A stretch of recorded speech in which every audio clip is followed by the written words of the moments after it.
काश बाबा साहब भी हमारी तरह समझदार होते तो वो भी अपने बच्चों के लिए बहुत बढ़िया शिक्षा की व्यवस्था करते। काश बाबा साहब भी हमारी तरह समझदार होते तो अपने बच्चों के स्वास्थ्य का ध्यान रखते।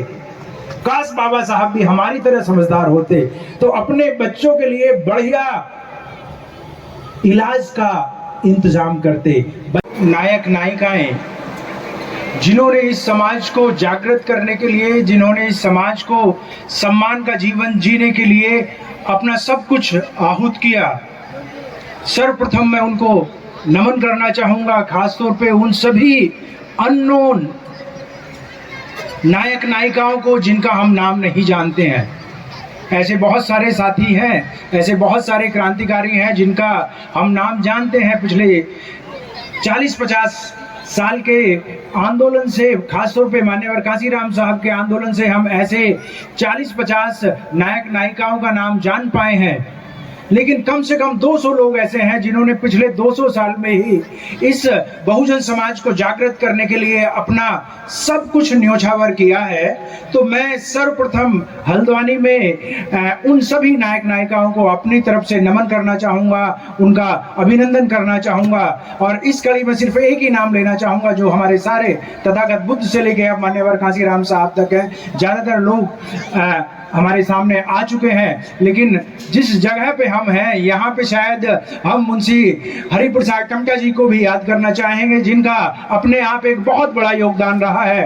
क्योंकि 1931 में बाबा साहब जब राउंड टेबल कॉन्फ्रेंस में गए थे और उस समय पे जब गांधी नाम का एक दुष्प्रचार दुनिया में फैला हुआ था और बाबा साहब की जो नेतृत्व है, उनकी जो कमिटमेंट है, उसको क्वेश्चन करने का प्रयास कुछ मनुवादी लोग कर रहे थे, तो उस समय पे माननीय हरिप्रसाद टमटा साहब और अन्य साथियों ने उत्तराखंड से अपने टेलीग्राम भेजे थे कि नहीं, बाबा साहब हमारे नायक हैं, बाबा साहब हमारे इस आंदोलन का नेतृत्व करते हैं। तो मैं उनको भी नमन करना चाहूंगा अपने ज्ञात बहुजन नायक नायिकाओं के साथ। दूसरी बात, क्योंकि बाबा साहब का जन्म उत्सव हम मना रहे हैं, और बाबा साहब का जन्म उत्सव क्यों पूरी दुनिया, हम ही नहीं बल्कि पूरी दुनिया अपने अपने स्तर पे मना रही है। शायद ही आज भारत का कोई गांव, कोई शहर, कोई कस्बा, कोई ऑफिस ऐसा होगा जहां पे बाबा साहब की इस विशाल या बाबा साहब की इस महान विरासत को हम संजोने का प्रयास ना कर रहे हो। बल्कि मैं तो ये कहूंगा कि अब दुनिया में शायद ऐसा मुश्किल से ही कोई ऐसा देश होगा जहां पे बाबा साहब के विचारों को आज याद ना किया जा रहा हो, उनके योगदान को आज याद ना किया जा रहा हो। तो ऐसे नायक की, ऐसे हमारे महामानव के जन्म दिवस की आप सभी साथियों को मैं अपनी तरफ से बहुत बहुत मुबारकबाद देना चाहूंगा। उनको बार बार धन्यवाद देना चाहूंगा जिन्होंने हमें इस लायक बनाया कि आज हम अपनी बात को कह सकें, हम अपनी बात को आपके सामने रख सकें। साथियों, बहुत खूबसूरत आयोजन आपका है, वास्तव में तब से आए हैं, और क्योंकि सुबह से आप लोग इस कार्यक्रम में शरीक हैं, चाहे वो प्रभात फेरी थी या रैली आप लोगों ने निकाली है, और उसके बाद से 2 बजे के बाद से लगातार यहाँ पे बैठे हैं, अब 5:30 बज रहे हैं। तो ये एक मैं समझ सकता हूँ कि बहुत लंबा समय है और आप लोग भी अब इस कार्यक्रम के अंतिम पड़ाव पे है। लेकिन जिस चीज को मैं रेखांकित करना चाहूंगा, हमारी एक वक्ता ने इस बात को कहा और मैं शुरू से इस बात को देख रहा था कि इस कार्यक्रम की खूबसूरती इस बात में भी है कि वास्तव में यहाँ पे महिलाओं की उपस्थिति बहुत अच्छी है, बहुत उत्साहवर्धक है। और मैं चाहूंगा कि हम अपनी उन सब महिलाओं को जो यहाँ पे हैं उनका उत्साहवर्धन करने के लिए एक बार जोरदार तालियां बजाएं कि उन्होंने अपनी उपस्थिति को यहाँ पे दमदार तरीके से रखा है। आप सबका बहुत बहुत अभिवादन। खासतौर पर यहाँ जो हमारी महिलाएं हैं, हमारी बच्चे हैं, बच्चियां हैं, हमारे छोटे बच्चे हैं, और मंच पे भी जो हमारे साथी खासतौर पे महिला साथियां बैठी हुई हैं, उनका भी बहुत बहुत अभिनंदन है। बहुत बहुत मेरी तरफ से उनको बाबा साहब के जन्मदिन की बहुत शुभकामनाएं, मुबारकबाद।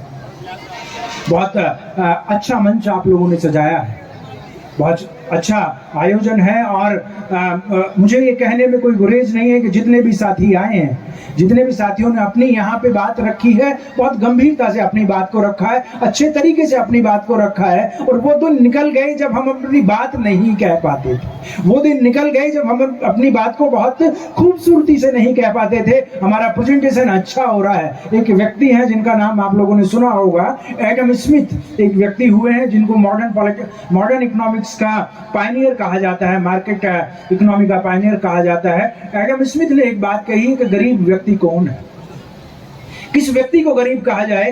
गरीब व्यक्ति वो है जो अपनी बात को पब्लिक में ठीक से ना कह पाए, वो आधुनिक रूप से गरीब व्यक्ति है। और हम आज यह कह सकते हैं कि भाई हम कुछ हो लेकिन अब गरीब नहीं है, अपनी बात को बहुत खूबसूरती से कह रहे हैं, बहुत अच्छे तरीके से कह रहे हैं, और उसके साथ देखा जाए कि हम अपनी बात कह क्या रहे हैं, हमारे सरोकार क्या है, हमारी बात में क्या कुछ दम है, हमारी बात में क्या कुछ मानवीयता है, हमारी बात का क्या कुछ महत्व भी है, या यूं ही कह रहे हैं। हम सावित्रीबाई फूले की बात कर रहे हैं, हम ज्योतिबा फूले की बात कर रहे हैं, हम बाबा साहब की बात कर रहे हैं, मान्यवर कांशीराम साहब की बात कर रहे हैं, हम ऐसे नायक नायिकाओं की बात कर रहे हैं जिन्होंने ना सिर्फ समाज के सबसे ज्यादा दबे कुचले लोगों के खिलाफ हो रहे अन्याय अत्याचार के खिलाफ अपनी आवाज उठाई है, पर भारत को समृद्ध, भारत को सशक्त और भारत को सुदृढ़ बनाने के लिए उसकी एक बहुत ही खूबसूरत, बहुत ताकतवर बुनियाद बनाई है। इसलिए हमारे सरोकार तो ऐसे हैं कि भाई आप हम पे पत्थर भी फेंकें, आप हम पे गोबर भी फेंकें, तो भी हम आपको शिक्षा देने का काम करेंगे, तो भी हम पीछे नहीं हटेंगे। इसलिए हमारी बात से खूबसूरत कोई बात हो नहीं सकती है, हमारे सरोकारों से खूबसूरत कोई बात हो नहीं सकती है। जब बाबा साहब को हम इतना क्यों महान मान रहे हैं, बाबा साहब को क्यों हम एक विशेष व्यक्ति का या विशेष महामानव का दर्जा दे रहे हैं, तो कुछ ना कुछ तो खासियत होगी, कुछ ना कुछ तो खास बात होगी कि भाई बाबा साहब का मतलब क्या है?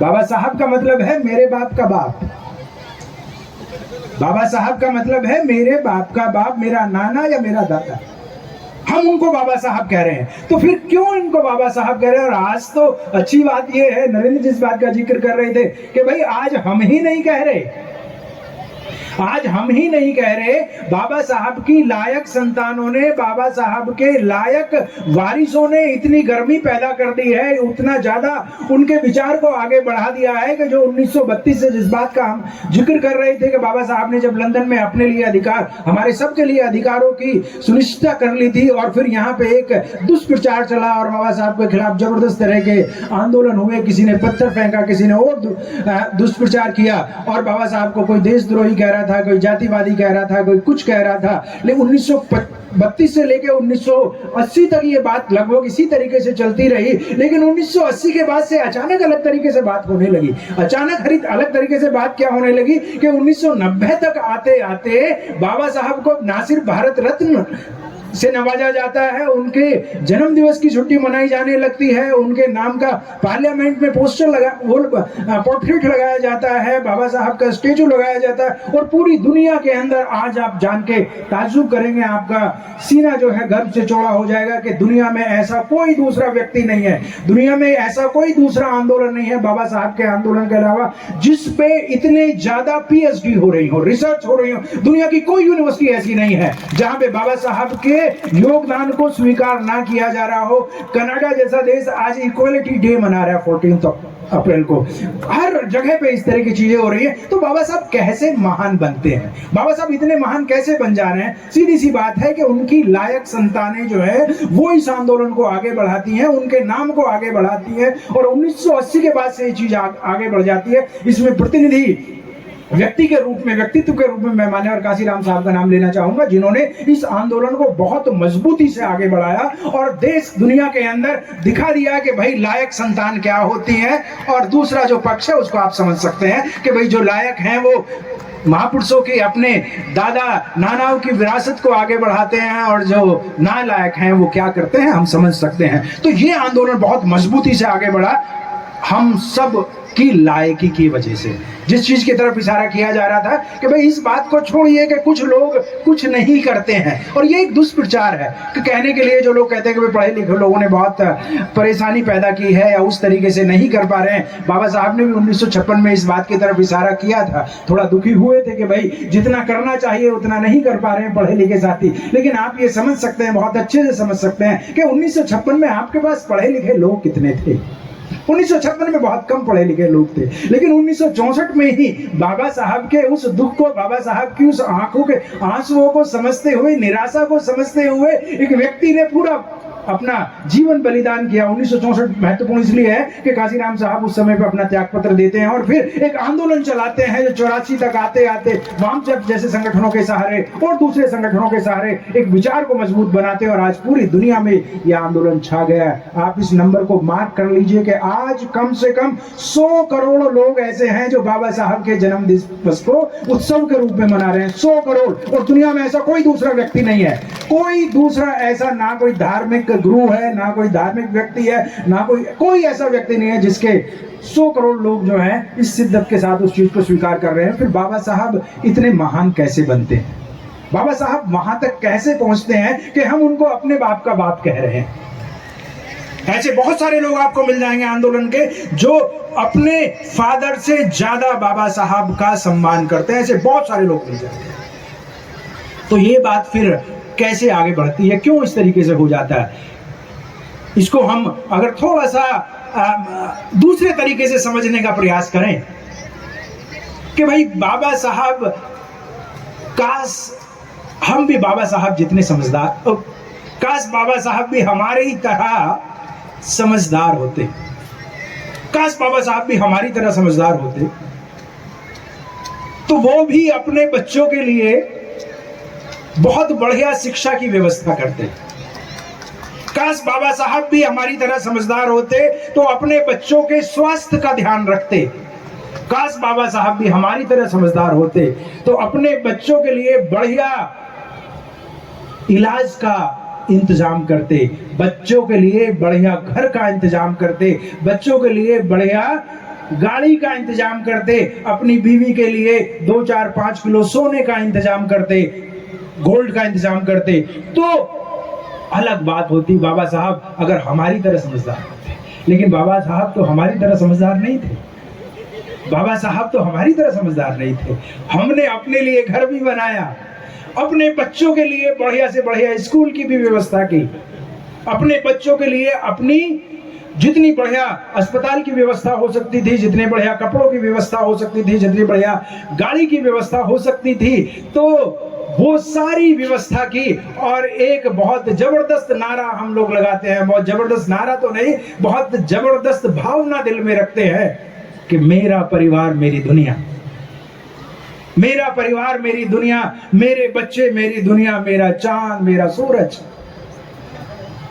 काश बाबा साहब भी इतने समझदार होते। अगर बाबा साहब इतने समझदार होते तो हम में से कोई अपनी दुनिया नहीं बना पाता, हम में से कोई अपने बच्चों के लिए इस तरह का इंतजाम नहीं कर पाता जो आज कर रहे हैं। इसीलिए बाबा साहब महान है, इसीलिए बाबा साहब महान है कि उन्होंने वो किया कि हम वो कर पा रहे हैं। बाबा साहब हम सब की नजरों में महान बन जा रहे हैं क्योंकि हमें, हमारे दिल में कहीं ना कहीं वो बेईमानी का जो भाव है वो जिंदा है। वो पता है कि हम कहीं गड़बड़ कर रहे हैं। अन्यथा ऐसी क्या बात है कि भाई एक छोटा सा स्कूल चल रहा है और वहां पे बच्चों के लिए जो है 2, 4, 10, 5 साल से वो गर्म पानी पी रहे हैं। ऐसी क्या बात हो रही है भाई? हम सब लोग 10-10 रुपए का भी इंतजाम करेंगे तो पता नहीं कितने स्कूलों का इंतजाम कर देंगे, कितने स्कूलों का निर्माण कर देंगे। लेकिन हम 10 लाख का, 1 करोड़ का, 1.5 करोड़ का, 2 करोड़ का मकान अपना बना रहे हैं जो कि कुछ दिन बाद ध्वस्त हो जाना है। क्योंकि अगर बच्चों को इतनी सुविधा देंगे जितनी आप सुविधा दे रहे हैं तो यकीन मानिएगा तीसरी जनरेशन उसको संभाल नहीं पाएगी, तीसरी जनरेशन उसको संभाल नहीं पाएगी। अगर कुछ बड़ा करना है, अगर कुछ आपको भी लोग थोड़ा बहुत समझें तो भाई अपने बच्चों के लिए, कम से अपने बच्चों से मतलब ये है कि जो समाज के बच्चे हैं, जिसके लिए बाबा साहब बने, जिसकी वजह से हम उनका इतना सम्मान करते हैं, तो हमें कुछ ना कुछ तो अपने संसाधनों से, जो कि कहने के लिए ही हमारे हैं। भाई मैं अगर दिल्ली यूनिवर्सिटी में पढ़ा रहा हूं तो मैं दिल्ली यूनिवर्सिटी में मेरे नाम का कोई एडवर्टीजमेंट नहीं निकला था कि आइए और आपको जॉब मिलेगा। ये एडवर्टीजमेंट निकला था किसी शेड्यूल कास्ट के लिए। कोई भी आ जाए वहां पे आएगा और वो पढ़ाएगा और वो फिर समाज के उस विचार को आगे रखेगा, समाज के उस विचार का ध्यान रखेगा, हित का ध्यान रखेगा। लेकिन मैं बस अपने परिवार, अपने बच्चे, मेरी दुनिया, मेरा चांद, मेरा सूरज, उसी में अगर मैं हो जा रहा हूं तो फिर इससे बड़ी, जिस शब्द को मैं कहने से थोड़ा सा हिचकिचा रहा था कि भाई एक लायक समाज होता है और दूसरा, तो अगर मैं सिर्फ अपने संसाधनों को, अपनी समझ को, अपनी योग्यता को अपने लिए ही इस्तेमाल करूंगा तो बाबा साहब का एक अंश भी मेरे अंदर नहीं आ पाएगा। यकीन मानिएगा कि अपनी खाल के अगर जूते बना के भी अब समाज को पहना दें तो भी बाबा साहब का कर्ज नहीं उतार सकते। जिस व्यक्ति ने अपने 4 बच्चों का दाह संस्कार किया हो, अंतिम संस्कार किया हो, मां रमाई का जिसने अंतिम संस्कार किया हो, समाज के लिए कुर्बान कर दिया हो, उसके लिए ये बात कहनी बहुत गलत है कि हम बाबा साहब के लिए ये कर देंगे, बाबा साहब के लिए वो कर देंगे। ये तो हम अपनी जो है एक ग्लानि को छुपाने का प्रयास करते हैं। बाबा साहब तो 1956 में खत्म हो गए, मां रमाई जो है 1935 में खत्म हो गई, उनके बच्चे जो है 1926-29 तक आते आते सब खत्म हो गए। उनके लिए हम कुछ नहीं कर पाएंगे। जो कुछ करना है अपने लिए करेंगे, अपने आने वाली पीढ़ियों के लिए करेंगे। बाबा साहब का तो सिर्फ हम नाम ले रहे हैं, लेकिन वो नाम इतना बड़ा है कि भाई समाज जो है आगे बढ़े, उनके नाम से हम इकट्ठा होते हैं तो एक बड़ी बात हो जाती है कि थोड़ा सा भी अगर हम अपनी तरफ से कोई समाज के लिए समर्पण करते हैं, सैक्रिफाइस करते हैं, तो इस समाज की एक खासियत है। हालांकि क्योंकि बहुत दबा कुचला रहा है कई सौ साल से, कई सौ साल ही कह रहा हूं मैं, बहुत ज्यादा नहीं कह रहा हूं, कई सौ साल से दबा कुचला रहा है, इसलिए बहुत ज्यादा इसको कदम फूंक फूंक के रखने पड़ते हैं। आसानी से किसी को स्वीकार नहीं करता है, आसानी से किसी का नेतृत्व स्वीकार नहीं करता है। लेकिन एक बार अगर इस समाज को इस समाज को आपके त्याग का, आपके बलिदान का, आपका विश्वास प्राप्त हो जाता है तो दुनिया लाख प्रयास कर ले, आप कभी भी अपने उस महान व्यक्ति को पीछे नहीं छोड़ते हैं, उसको अपने कंधों से नीचे छोड़ दीजिए। कहने का मतलब यह है कि आप बहुत ठोक बजा के देखते हैं कि जिस व्यक्ति को अपना आदर्श बनाना है, जिसको अपना महान नेतृत्व देना है, वो व्यक्ति सही है या नहीं है, और त्याग उसकी बहुत बड़ी कसौटी है। इसलिए 1932 में जो हुआ होगा, मतलब आप लोग यकीन करेंगे कि कुछ शेड्यूल कास्ट लोगों ने, इवन पटना जैसे पीछे मुंगेली गया था, मुंगेली छत्तीसगढ़ में है, पटना में और कई जगह बाबा साहब के ऊपर कुछ लोगों ने, अपने ही समाज के लोगों ने टमाटर फेंक दिए, कुछ लोगों ने अंडे फेंक दिए, कुछ लोगों ने पत्थर फेंके। क्यों? क्योंकि वो किसी दूसरी पार्टी के बहकावे में आके तो गांधी टोपी पहन के इस तरह के कुकृत्य कर रहे थे। अब वो शर्माते हैं। अब उनकी जो जनरेशन हैं वो बेचारे शर्म से कहते हैं कि सर हम बहुत शर्मिंदा हैं। मुंगेली में 4-5 साल पहले पहली बार बाबा साहब का कार्यक्रम हुआ, 2019 के अंदर मैं वहां पे गया था। उन लोगों ने ये बात मुझे बहुत शर्म के साथ बताई कि भाई हमारे परिवारों के लोग भी ऐसे थे जो वहां पे गए थे और बाबा साहब के खिलाफ इस तरह के नारे लगाए थे। लेकिन दुनिया बदल रही है, समाज बदल रहा है, बाबा साहब के विचार को समझने वाले लोग बदल रहे हैं। ये आंदोलन बहुत तेजी से आगे बढ़ रहा है। तो बाबा साहब ने अपने त्याग, बलिदान, अपने संघर्ष से इस आंदोलन को वहां पे पहुंचाया। और जिनका मैं नाम ले रहा था कि भाई 200 ऐसे हमारे कम से कम नायक नायिकाएं हैं जिन्होंने त्याग बलिदान दिया है। बाबा साहब ने उन सब के बलिदान का निष्कर्ष निकालते हुए अंबेडकरवाद नाम की एक विचारधारा को बिल्कुल क्रिस्टल क्लियर कर दिया। तथागत बुद्ध से लेके अपने समय तक बाबा साहब ने बिल्कुल हमें बता दिया कि भाई रास्ता क्या है, किस रास्ते पे चलना है, हमारा दोस्त कौन है, हमारा प्रतिद्वंदी कौन है, हमारा झंडा नीला है या हमारा झंडा पीला है। ये पूरा का पूरा उन्होंने क्लियर कर दिया, कहीं कोई किसी तरह का कंफ्यूजन नहीं रखा। और जब बात इस तरीके से आगे उन्होंने क्लियर कर दी तो बाबा साहब ने इस लड़ाई को, जो कई सौ साल की लड़ाई है, इस लड़ाई को बिल्कुल निर्णायक मोड़ दे दिया, बिल्कुल निर्णायक रूप दे दिया कि भाई ये है बाबा साहब का संविधान, बाबा साहब की विचारधारा, बाबा साहब का संघर्ष, उनका व्यक्तिगत मैसेज, ये सारी चीजें बहुत क्लियर हो जाती हैं। इन सारी बातों में निकल के एक दो बातें आती हैं कि आखिरकार बाबा साहब के, अगर हम आज चूंकि जन उत्सव की बात कर रहे हैं तो फिर ऐसी क्या 2-3 बातें होंगी जिनके लिए हम बाबा साहब की बात को आगे बढ़ा सकते हैं, बाबा साहब का जो निष्कर्ष निकाल सकते हैं उनके संघर्ष का, उनके विचारों का। तो 3 बातें मैं यहाँ पे आपको कहना चाहूंगा। सबसे महत्वपूर्ण बात जो बाबा साहब के पूरे आंदोलन की 1919 से लेके या 1916 से लेके 1956 तक का जो समय है, ये 40 साल का जो समय है, उस 40 साल में एक बात जो कभी भी बाबा साहब जिस चीज से पीछे नहीं हटे, जिस चीज का उन्होंने हर मंच पर, हर कार्यक्रम में, हर लिखे अपने शब्द में जिक्र किया है, विरोध किया है, वो है जाति व्यवस्था। जाति व्यवस्था के विध्वंस का बाबा साहब का सबसे बड़ा उद्देश्य है कि हमें इस देश से जाति व्यवस्था का विध्वंस करना है। वो इसमें सुधार की बात नहीं करते हैं, वो इसमें किसी तरह के बदलाव की बात नहीं करते हैं, वो कहते हैं विध्वंस, जो इंग्लिश में शब्द इस्तेमाल करते हैं एनिहिलेशन। एनिहिलेशन मतलब पूरी तरीके से नेस्ता नाबूद कर देना। ये व्यवस्था जो इस तरीके से चली हुई है उसको बिल्कुल इस तरीके से कर देना है। और जब तक इस व्यवस्था को ध्वस्त नहीं कर सकते हैं, जब तक इस व्यवस्था को, जाति व्यवस्था को ध्वस्त, व्यवस्था क्या, ये कुव्यवस्था है जिसमें कुछ लोग जो है बिना काम किए मौज मस्ती कर रहे हैं, बिना काम किए वो पूरा का पूरा, जैसे कहते हैं कि भाई कर्म किए जा फल की इच्छा न रख, कर्म किए जा फल की इच्छा न रख, फल किसी और के लिए है, फल का मजा लेने के लिए कोई और है। तो जाति व्यवस्था को आप इस बात से समझ सकते हैं कि यहाँ का 95% जो पॉपुलेशन है वो कर्म कर रही है, ना उसको रोटी है, ना कपड़ा है, ना मकान है, ना रोजगार है, ना सम्मान है, ना रहने के लिए किसी तरह का कोई ढंग की जगह है। तो सब कुछ जो है वो 5-7% लोग जो है वो पूरा मजा ले रहे हैं। और जब से व्यवस्था चल रही है उसे बाबा साहब ने कहा कि इसको नेस्ता नाबूद करना है, इसको तोड़ना है। इस व्यवस्था को जो ऐसे चली हुई है 1 2 3 4 5 6 10 और हजारों की संख्या में ऐसे बना रखा है, उन्होंने कहा कि इसको हमें इस तरीके से बनना है, समता मूलक समाज की स्थापना करनी है। हॉरिजॉन्टल व्यवस्था जो है उसको स्थापित करना है, वर्टिकल व्यवस्था को समाप्त कर देना है। ये बाबा साहब के सारे आंदोलनों का समुच्चय है।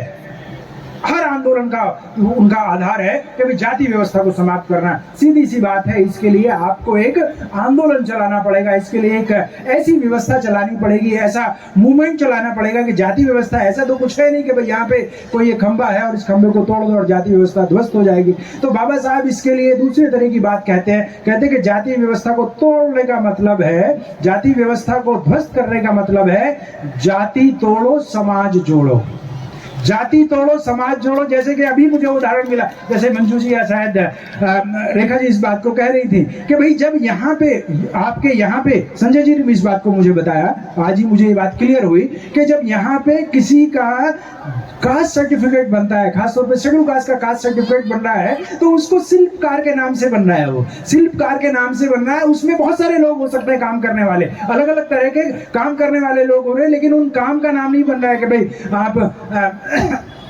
लोहे का काम कर रहे हैं, आप चमड़े का काम कर रहे हैं, या आप और कोई काम कर रहे हैं, सबका जो है शिल्पकार के नाम से आ रहा है। तो ये जो शिल्पकार है ये समाज बन रहा है, जाति तोड़ के समाज बन जा रहा है। ये एक पूरे देश के ऊपर चलना चाहिए, पूरे देश में इस तरीके चलना चाहिए। बाबा साहब ने अपने काम को इस तरीके से बढ़ाया और खासतौर पे मान्यवर काशीराम साहब ने इस पे बहुत लंबा आंदोलन चलाया है। अभी भी ये आंदोलन बड़े स्तर पे चल रहा है। आज जो 6,500 के आसपास जातियां हैं देश के अंदर, जातियां मतलब बहुत कम संख्या में है, लेकिन बस एक नाम चल गया कि 7,500 के 7,743 जातियां हैं, उन जातियों का नाम चल रहा है। लेकिन अब हम कम से कम आधी जातियों तक पहुंच चुके हैं, आधे लोगों तक पहुंच चुके हैं जो किसी ना किसी तरीके से अपने आप को इस बहुजन विचारधारा के साथ जोड़ रहे। ज्योतिबा फूले, मान्यवर काशीराम साहब, पेरियार साहब, बिरसा मुंडा, नारायण स्वामी, ऐसे अनेकों लोग हमारे हैं जिनके साथ लोग अब जिनकी विचारधारा के साथ जुड़ रहे हैं। और ये आंदोलन उत्तरोत्तर रूप से बढ़ता जा रहा है। बाबा साहब ने सामूहिक रूप से,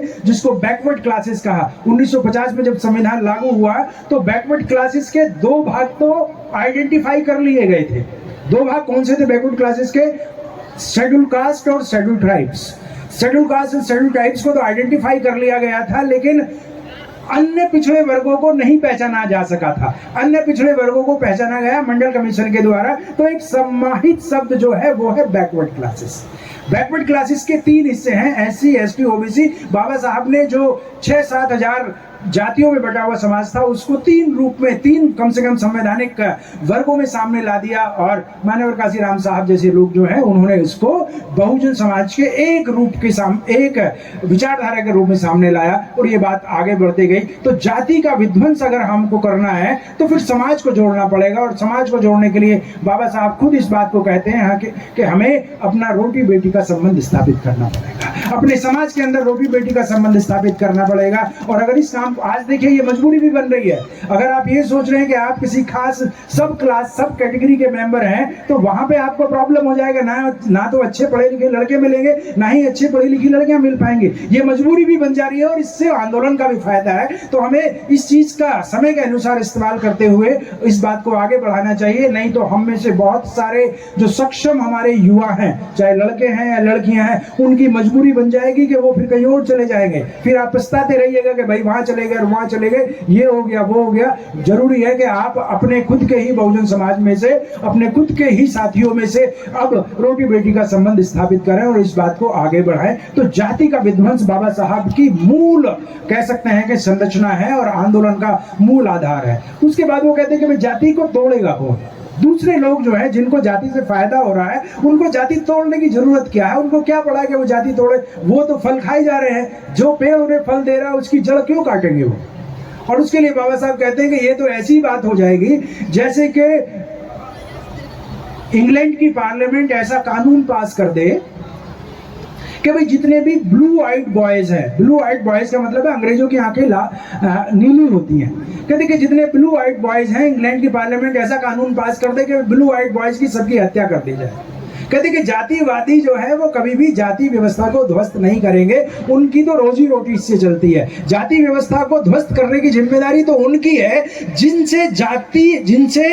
जिनकी जाति व्यवस्था की वजह से रोजी रोटी छिन रही है, जिनकी वजह से जिनका मान सम्मान छिन रहा है। सीधी सी बात है कि भैया हमारी अगर पीड़ा है तो इस पीड़ा को हमें दूर करना है, और उसके लिए फिर वो रास्ता सुझाते हैं कि रास्ता क्या है। दो बातें बताते हैं, एक शिक्षा जो कि बहुत महत्वपूर्ण है लंबे समय तक, लेकिन ये लंबे समय में परिणाम देती है, बड़ा काम है। अभी तक का जितना फायदा समाज को हुआ है वो शिक्षा की वजह से ही हुआ, इसमें कोई दो राय नहीं है। लेकिन पिछले 70-75 साल से हम शिक्षा के सहारे आगे बढ़ने का प्रयास कर रहे हैं, लेकिन आशातीत परिणाम नहीं आ पाए हैं। उस चीज का ध्यान दिलाते हुए बाबा साहब जो ज्यादा महत्वपूर्ण बात है उसकी तरफ इशारा करते हैं कि आपको गवर्निंग क्लास बनना पड़ेगा, आपको शासककर्ता जमात बनना पड़ेगा, रूलिंग क्लास बनना पड़ेगा। आप अब सिर्फ वोट देने वाले ही नहीं रहने चाहिए। ये नहीं है कि भाई कोई विधायक बन रहा है, कोई सांसद बन रहा है, कोई पार्षद बन रहा है, कोई एमपी बन रहा है, कोई एमएलए बन रहा है, कोई मंत्री बन रहा है, कोई प्राइम मिनिस्टर बन रहा है, कोई चीफ मिनिस्टर बन रहा है। अब आपको सिर्फ मतदाता नहीं बनना है, बल्कि आपको भी इन तरह के एमपी, एमएलए, मंत्री और चीफ मिनिस्टर, प्राइम मिनिस्टर जैसे बनते हैं। बाबा साहब तो यहाँ तक कहते हैं कि भाई मैं चाहता हूं कि हमारे समाज का कोई व्यक्ति इस देश का प्रधानमंत्री बने। अभी तक एक समस्या, मतलब एक ही पद भारत में ऐसा है जहां तक आप पहुंच नहीं पाए हैं। बाकी सारे पद, देश के जितने भी पद हैं, सार्वजनिक पद हैं, उन सार्वजनिक पदों पे खासतौर पे schedule caste, schedule tribes community के लोग सब तक पहुंच चुके हैं। लेकिन एक ही पद है और वो पद है भारत का प्रधानमंत्री का पद, जो कि अभी तक आपके कदम चूम नहीं पाया है। वो दिन हालांकि दूर नहीं है जब आप में से, हम में से कोई वहां तक पहुंचेगा, जरूर पहुंचेगा। ये व्यवस्था जो है, जरूर जाति व्यवस्था जो है वो ध्वस्त होगी। लेकिन जाति व्यवस्था ध्वस्त करने का हमारा जो शासक जमात बनने का जो उद्देश्य है वो जाति व्यवस्था को ध्वस्त करना है, सत्ता का उपयोग करना या उसका उपभोग करना नहीं है। सत्ता का प्रयोग करके हमें उस तरह की व्यवस्था बनानी है जैसी व्यवस्था सम्राट अशोक के समय में थी, जैसी व्यवस्था सम्राट अशोक के समय में थी, जहां पे कोई किसी तरह का अन्याय अत्याचार नहीं था, धर्म का आचरण था, सब लोग बराबरी का व्यवहार कर रहे थे, सब लोगों का मान सम्मान था, सबके लिए राजा उपस्थित था। वेलफेयर स्टेट का जो कंसेप्ट है भारत का, वो वेलफेयर स्टेट का कंसेप्ट जो है सम्राट अशोक का कंसेप्ट है। सेकुलरिज्म का जो कंसेप्ट है वो सम्राट अशोक का कंसेप्ट है। पीसफुल कोएग्जिस्टेंस का जो कंसेप्ट है वो सम्राट अशोक का कंसेप्ट है। वो कहते हैं कि चाहे आजीवक हो, चाहे जैन हो, चाहे और कोई भी पासंदा हो, वो सारे के सारे लोग जो है उनका बराबर का सम्मान होना चाहिए। वो कहते हैं कि ब्राह्मण हो चाहे बौद्ध भिक्षु हो, सबका सम्मान होना चाहिए। और उसी का नाम उन्होंने धम्म रखा है। धम्म कोई धर्म नहीं है, बल्कि धम्म एक विचारधारा है जो सबको बराबरी का सम्यक व्यवहार सबके साथ करती है। वही बात आपके भारतीय संविधान में भी है, वही बात बाबा साहब भी करते हैं। और भारतीय संविधान को माफ करिएगा कि लागू करने की जिम्मेदारी किसी मनुवादी की नहीं है, भारतीय संविधान को लागू कोई जो है जातिवादी धूर्त नहीं कर सकता है। उसकी ये मानसिक स्थिति नहीं है, उसकी अंदर इतनी नैतिकता नहीं है कि वो भारतीय संविधान को लागू कर सके। अगर भारतीय संविधान को कोई लागू करेगा तो वो बाबा साहब का पुत्र होगा, बाबा साहब की पुत्री होगी, वो ही संविधान को लागू कर सकती है और भारत को दोबारा से विश्व गुरु या सोने की चिड़िया बना सकती है। क्यों? क्योंकि उनके लिए तो जाति ही उनका धर्म है, उनके लिए जाति ही उनका राष्ट्र है, उनके लिए जाति ही उनकी नैतिकता है, उनके लिए जाति ही सब कुछ है। जाति में मरेंगे, जाति में पैदा होंगे और जाति के अलावा कुछ नहीं सोचते हैं। पढ़ने लिखने से कोई फर्क नहीं पड़ता है, वो चाहे कैम्ब्रिज चला जाए या हार्वर्ड चला जाए या दिल्ली चला जाए, कहीं चला जाए, उससे कुछ फर्क नहीं पड़ने वाला। वो कितना अगर जातिवादी व्यक्ति है तो वो पढ़ के भी खूब मंडूक ही बना रहता है। अगर हमें इस देश में न्याय की व्यवस्था लागू करनी है, अगर इस देश के संविधान को लागू करना है, तो मुझे इस बात को कहने में कोई गुरेज नहीं है कि आपको स्वयं इस देश के शासन प्रशासन को अपने हाथों में लेना होगा। बाबा साहब ने ये बात 1932 में कही और फिर कितनी बार कही, और हमारे सारे महानायकों का, महापुरुषों का, सभी का ये रहा है कि खुद ज्योतिबा फुले इस बात को कहते हैं कि भाई आपको इन लोगों में एकता स्थापित करनी होगी, अपनी व्यवस्था का निर्माण करना होगा। और यहीं से हमें तीसरी बात निकल के आती है जो बाबा साहब के विचारों से है कि हम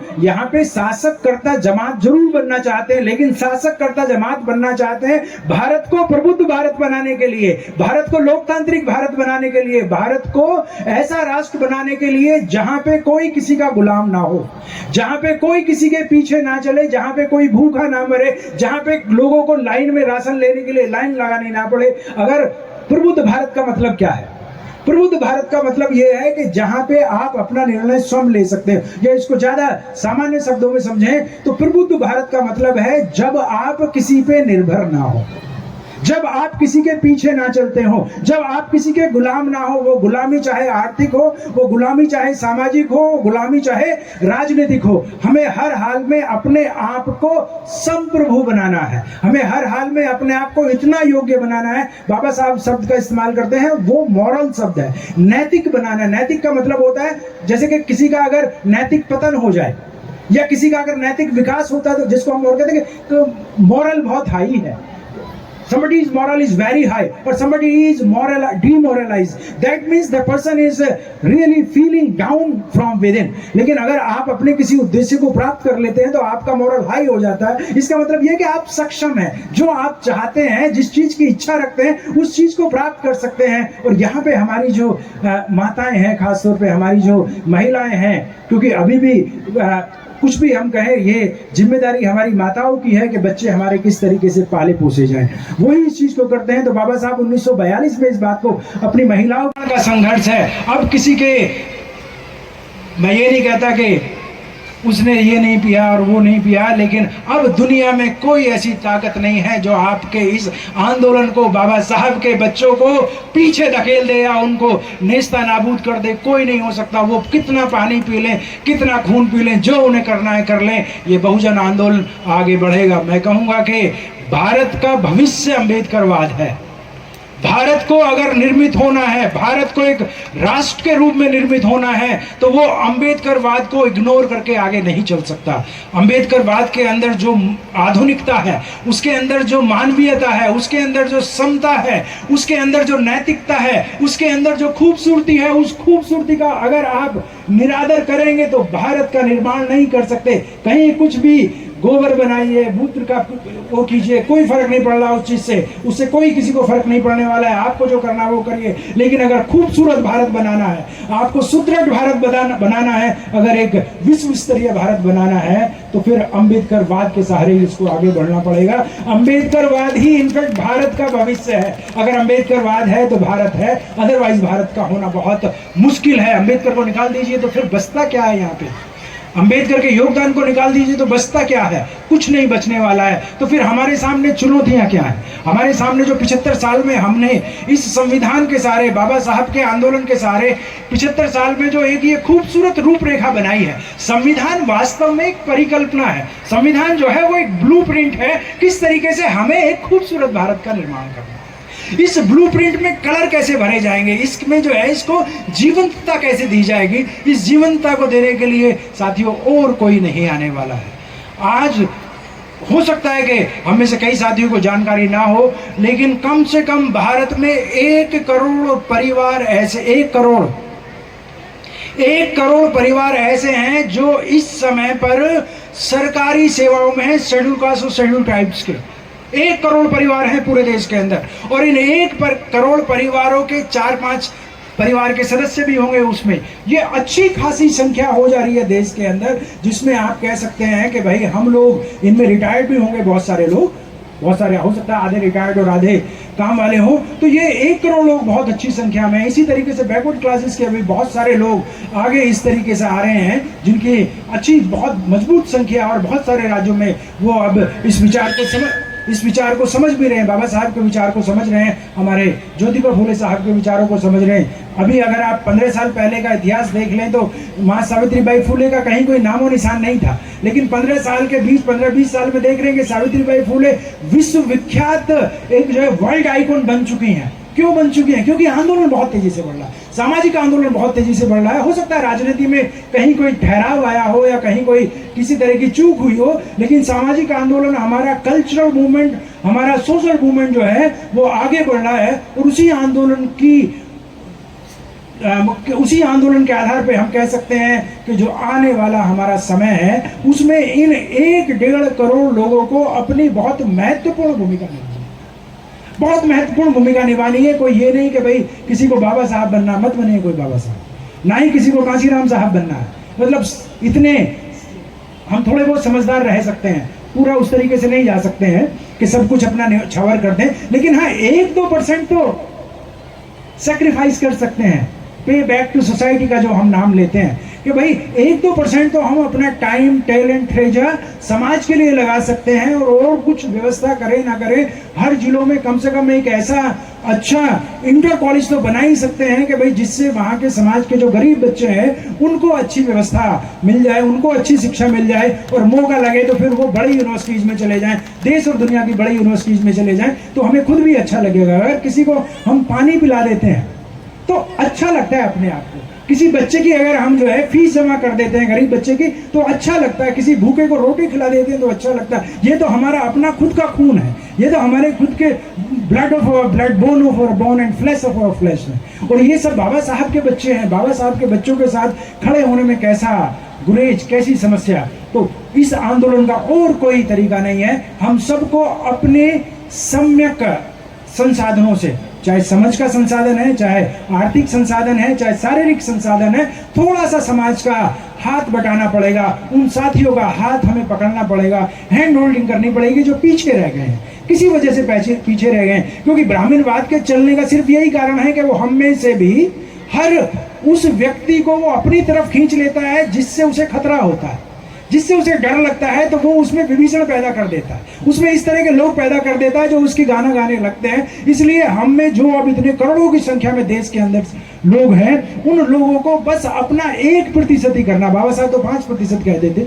मैं कहता हूँ 1% ही योगदान दीजिए। उस 1% से ही 100 लोग 1000 गुना काम कर सकते हैं। लेकिन एक व्यक्ति अगर अपना 100% भी देगा तो 20-30 साल बाद जो है वो मेंटली अपसेट हो जाएगा, वो डिप्रेशन में चला जाएगा, कहेगा यार कुछ नहीं हो रहा, क्योंकि उसने सब कुछ कर दिया। इसलिए हमें किसी को डिप्रेशन में नहीं भेजना है, हमें किसी को डायबिटीज नहीं करनी है, हमें किसी का ब्लड प्रेशर नहीं बढ़ाना है। बाबा साहब भी डिप्रेशन में, डायबिटीज में चले गए, ब्लड प्रेशर में चले गए। ज्योतिबा फूले साहब भी ऐसे ही चले गए, क्योंकि उन्होंने पूरे समाज का बोझ अपने ऊपर ले लिया।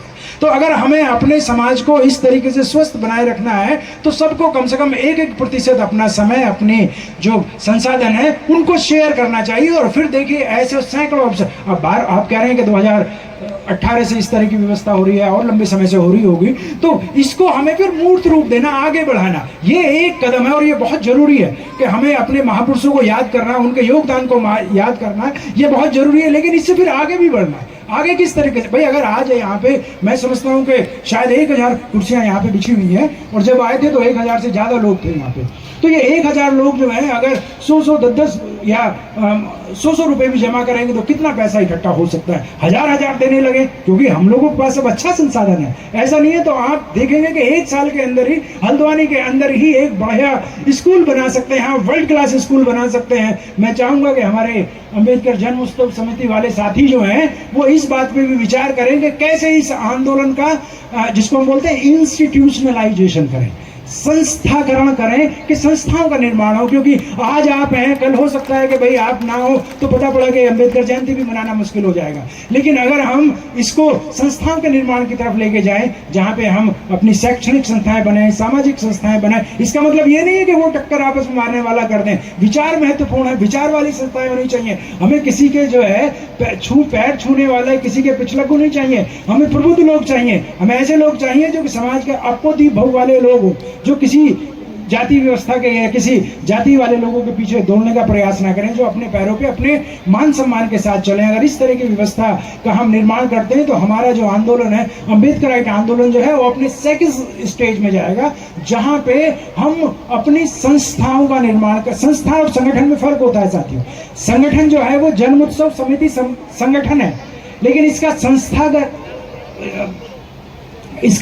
अगर संस्थाकरण होगा तो फिर इसमें व्यक्ति बिल्कुल महत्वपूर्ण नहीं रह जाएंगे, बल्कि ये काम चलता जाएगा, उस तरीके चलता जाएगा। और जैसे स्कूल जो है वो संस्थाएं हैं, या धर्म एक संस्था है, या परिवार एक संस्था है, इस तरह की चीजों को हमें आगे बढ़ाना होगा, तब जाके हमारे महापुरुषों का आंदोलन, मैं समझता हूँ कि जिसको 50 साल लगने वाले हैं। बाबा साहब ने 1936 में इस बात को कहा कि जाति व्यवस्था को ध्वस्त करना है, तो कोई आंदोलन सफल नहीं हो सकता है अगर उसके सामने एक विजिबल ऑब्जेक्टिव ना हो। जो अचीवेबल विजिबल ऑब्जेक्टिव हमारे सामने होना चाहिए कि भाई हमें 1936 तक इस देश से जाति व्यवस्था को ध्वस्त करना है। और कम से कम हम अपने समाज के लिए तो ये बात कर सकते हैं कि भाई हमारा जो 15-18% समाज है, शेड्यूल कास्ट या शेड्यूल ट्राइब्स 22-25% समाज है, हम उनमें से जितनी भी हमारी असमानता है उसको समाप्त कर देंगे। एक दूसरे के साथ जो छोटा मोटा भेदभाव है, ब्राह्मणवाद के दुष्प्रचार की वजह से हम छोटा मोटा वो हरकतें करने लगे हैं, तो उसको दूर कर देंगे। तो यही बाबा साहब के सपनों का भारत होगा कि कम से कम 2036 तक हम भारत से जाति व्यवस्था को ध्वस्त कर दें। ऐसा कोई संकल्प लें, ऐसी कोई व्यवस्था हमारी होनी चाहिए। उसमें इस तरह के समाज के जो संगठन हैं, इस तरह के जो समाज के साथी हैं, उनकी बहुत बड़ी भूमिका हो जाती है। क्योंकि ये उम्मीद कभी मत करिएगा कोई ऊपर से आएगा और वो इस काम को करेगा। इस चीज को करने की बिल्कुल जरूरत नहीं है। छोटे छोटे उदाहरण ही होंगे, जैसे हुंडई का मैं दे रहा हूँ, BIDU का दे रहा हूँ, या और दूसरे संगठनों, बाबा साहब के उदाहरण। ये सब लोग जीरो से पैदा हुए हैं, तो जीरो से पैदा होने वाला ही कोई व्यक्ति करेगा। हम जैसे लोग जो शहरों में रहते हैं, लाखों रुपए की तनख्वाहें लेते हैं, ये हम जैसे लोगों से आप उम्मीद मत करिएगा इस चीज की। क्योंकि हम अपने खुद के बच्चों को पालने में लगे हुए हैं, उनके लिए बढ़िया घर बना रहे हैं, उनके लिए हम बढ़िया जो है बिल्डिंगें बना रहे हैं, बढ़िया शिक्षा दे रहे हैं। तो कोई एक आध व्यक्ति मिल जाए वो दूसरी बात है, लेकिन भाई 90% ऐसा ही काम चल रहा है। ये आपको और हमें करना है, क्योंकि हमारे बच्चे कि उससे गुलामी करा ले, उससे मजदूरी करा ले। तो भूख हमारी समस्या नहीं है, हमारी समस्या है सम्मान, हमारी समस्या है ऊंची सोच। बाबा साहब कहते हैं कि छोटे सपने पाप है, aiming low is a crime. तो फिर हम छोटे मोटे सपने क्यों देख रहे हैं? हम क्यों नहीं देख रहे कि भाई हमारा बच्चा जो है 1000 करोड़ का, 2000 करोड़ का कोई बिजनेस करे? आज नहीं तो कल करेगा, परसों करेगा, लेकिन ऐसे सपने हमें देखने होंगे। जब तक अपने बच्चों को वो सपना नहीं सिखाएंगे। आधुनिक समय में आज आप जानते हैं कि भारत के अंदर 1600 लोग ऐसे हैं जिनके पास लगभग 100 करोड़ से ज्यादा की संपत्ति है। भारत में 1600 लोग ऐसे हैं। इन 1600 लोगों में से कम 1/3 लोग ऐसे हैं, मतलब 500 के आसपास लोग ऐसे हैं जिनके पेरेंट्स के पास एक भी पैसा नहीं था, मतलब फर्स्ट जनरेशन से हैं जिन्होंने इतनी बड़ी संपत्ति एक्वायर कर ली है। ये संपत्ति एक्वायर, मैं ये नहीं कहता कि इसमें हमारे बहुत सारे लोग होंगे, हमारे लोग उसके अंदर नहीं, हो सकता 2, 4, 5 लोग ही होंगे। लेकिन कहने की बात यह है कि हम क्यों नहीं वो बन सकते हैं? हम बन सकते हैं आज के समय में, भारत में नहीं तो भाई विदेश में बन सकते हैं। दुनिया में इस तरह के अवसर आपके सामने आ रहे हैं। आपको BYD का नाम सुना हुआ, एक कंपनी है जो एलन मस्क की कंपनी को टक्कर दे रही है, टेस्ला को टक्कर दे रही है, वो आगे बढ़ रही है BYD। उसी तरीके से हुंडई कंपनी एक है, उसी तरीके से आपने DeepSeek का नाम सुना होगा। तीनों के जो मालिक हैं वो बिल्कुल आप कह सकते हैं कि बिल्कुल मजदूरों के परिवार से निकले हैं। ऐसे परिवारों से आए हैं इनके जो मालिक थे, जिनके घर में ठीक से खाने के लिए नहीं था। आज हम इस बात का नहीं कह सकते कि भाई हजारों साल से हमें पढ़ने नहीं दे रहे, ये नहीं करने दे रहे, वो नहीं करने दे रहे।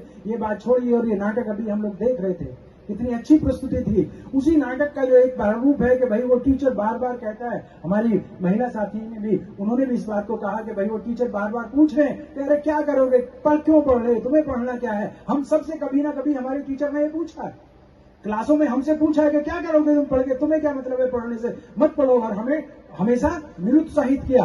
बाबा साहब कहते हैं कि भाई मैं जवाब नहीं दे पाता था उस समय पे, उस टीचर को मैं जवाब नहीं दे पाता था कि मैं क्या करूंगा क्या नहीं करूंगा, क्योंकि तीसरी चौथी क्लास में क्या बच्चे को पता है क्या करने वाला क्या नहीं करने वाला। लेकिन जब 25 नवंबर 1949 को संविधान को स्वीकार कर लिया गया, उस दिन बाबा साहब ने इस बात को कहा कि पता नहीं वो मर गया जिंदा है। वो व्यक्ति जो मुझसे पूछता था कि क्या करूंगा, मुझे नहीं पता वो मर गया जिंदा, लेकिन आज उसको मेरा जवाब है, भारत का संविधान। तो हमारे सामने इस तरह के उदाहरण हैं। सावित्रीबाई फूले, ज्योतिबा फूले 17 साल की उम्र में स्कूलों की स्थापना करते हैं, और 1, 2, 4 नहीं, उस समय पे 18 स्कूलों की स्थापना करते हैं और सैकड़ों बच्चों को, लाखों बच्चों को पढ़ाते हैं। तो ये बात कहना कि अवसर नहीं है, मैं समझता हूं बेईमानी है। अवसर है, हमें थोड़ी ज्यादा मेहनत करनी है, हमें थोड़ा ज्यादा अपने आप को तैयारी करनी है, हमें तो चीजें बहुत अच्छा परिणाम दे सकती हैं। एक सच्चाई है ये, हमें को आगे जाना है, समाज में सम्मान, समृद्धि और सुदृढ़ता लानी है, तो फिर अंबेडकरवाद को आगे बढ़ाने की जिम्मेदारी हमारी अपनी खुद की होनी चाहिए, क्योंकि हम सब बाबा साहब के कर्जदार हैं, महापुरुषों के आंदोलन के खून पसीने के कर्जदार हैं।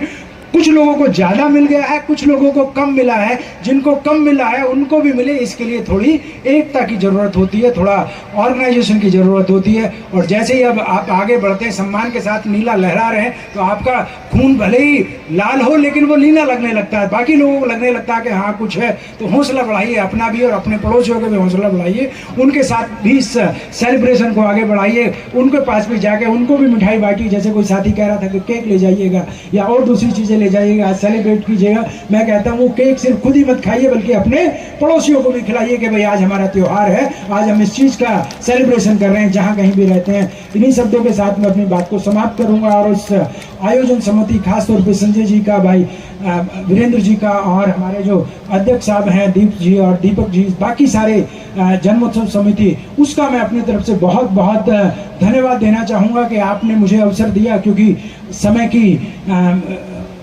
जो स्थिति है उसको समझते हुए मैं अपनी बात को उस तरीके से आपके सामने नहीं रख पाया हूँ जिस तरीके से रखना चाहिए था। लेकिन फिर भी समझता हूँ कि आप जो मेरी त्रुटि हुई है उनको माफ़ करेंगे, और फिर कभी मौका मिलेगा तो आपसे जरूर मिलेंगे। इन्हीं शब्दों के साथ मैं अपनी बात को समाप्त करता हूँ। जय भीम, जय संविधान, जय मानवता।